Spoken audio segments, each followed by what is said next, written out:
अंदर जो हरकतें हो रही है वो सरकार द्वारा ही चलाई जा रही है। पुलिस का कैसे इस्तेमाल किया जा रहा है, बहुत दुर्भाग्य के साथ ये कहना पड़ रहा है।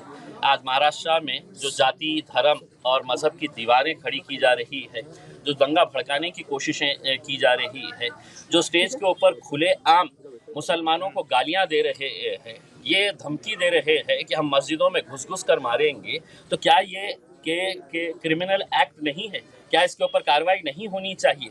नहीं हो रही है।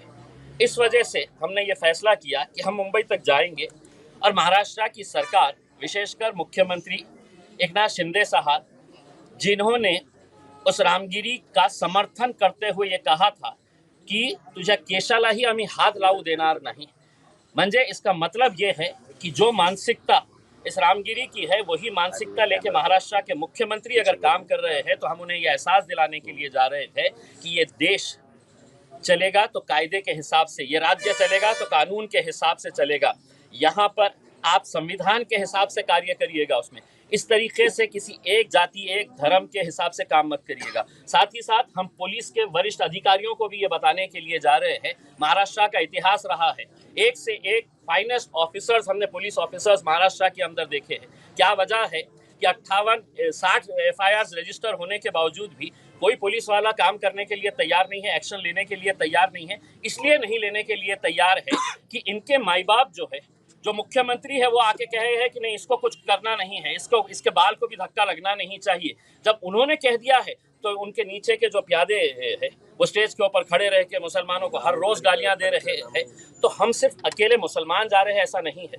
मैं आपको ये बताऊं कि हमारे हिंदू समाज के एक हमारे भाई और बहन ने, उन्होंने 100 गाड़ियां इसके अंदर शामिल कराए हैं, अपने पैसों से उन्होंने 100 गाड़ियां इसके अंदर शामिल करवाए हैं, और सिर्फ उन्होंने ये कहकर करवाए हैं कि महाराष्ट्र के अंदर जो चल रहा है वो कायदे, कानून, संविधान के हिसाब से नहीं चल रहा है।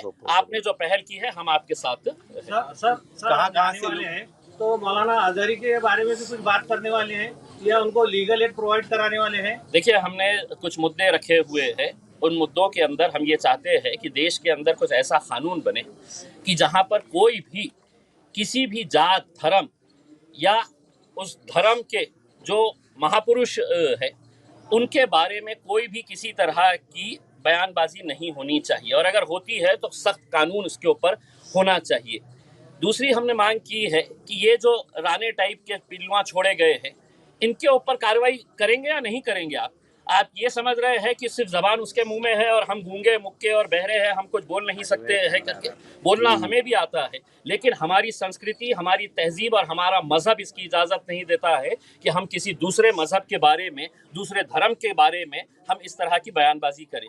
तीसरा हमने ये कहा है, जो है उन्होंने सिर्फ एक शेर पढ़ा था, उस शेर के अंदर किसी जात का जिक्र नहीं था, किसी धर्म का जिक्र नहीं था, किसी इंसान के बारे में नहीं कहा गया था। उस शेर की बुनियाद के ऊपर 1 साल से ज्यादा का वक्त हो गया है, वो जेल में है। तो क्या इस तरह का कानून चलता रहेगा साहब कि जिसको जो बोलने की इजाजत हमने दिए है, तुम बोलो, हम कुछ नहीं करेंगे, और खास लोगों ने अगर जरा से अभी कुछ कर दे, हम मुफ्त भी कर दे ले, तो हमारे पीछे पड़ जाएंगे, और वो खुलेआम नंगा नाच कर रहे हैं, उसके ऊपर कोई कार्रवाई नहीं करेंगे। तो हम चले हैं मुंबई की तरफ, जाके तो संविधान देंगे, उन्हें याद दिलाएंगे कि साहब इससे कर देश चलेगा। कहाँ से लोग आपकी इस रैली में? मुझे नहीं पता है, लेकिन मैंने पहली मर्तबा ये कहा था कि महाराष्ट्र के इतिहास के अंदर इतनी बड़ी रैली नहीं होगी करके।